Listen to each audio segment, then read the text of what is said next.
પટેલ.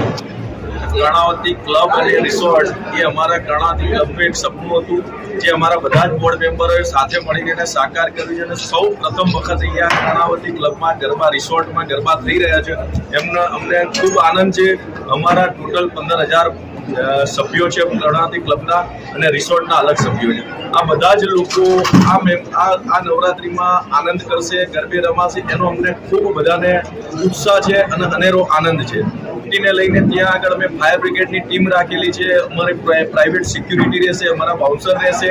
દૂરથી કોઈ પણ આવનાર લેડીઝ હોય કે જેન્ટ્સ હોય કોઈ જગ્યાએ હેરાન ના થાય તેની બધી જ અમે તકેદારી રાખેલ છે.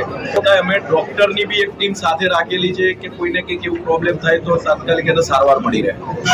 કર્ણાવતી ક્લબ દ્વારા અમે હમણાં જેમ આ કેતનભાઈ પટેલ અમારા અહીંયા મેન મુખ્ય આયોજક છે ત્યાંના કર્ણાવતી ક્લબના અને રિસોર્ટના, ત્યાં નવરાત્રિના 9 દિવસ એમના સાથે જ રમવાની છે અને એ પોતે એટલી સરસ રીતે આયોજન કરે છે. વર્ષો જૂના એ અનુભવી છે અને 9 દિવસ અને 10 દિવસના બધા જ જુદા જુદા સારામાં સારા નામચીન ગરબા ગાનારા એમને બધાને ગાયકો સિલેક્ટ કરેલા છે અને ખૂબ સારી રીતે ગરબાનું આયોજન થવાનું છે.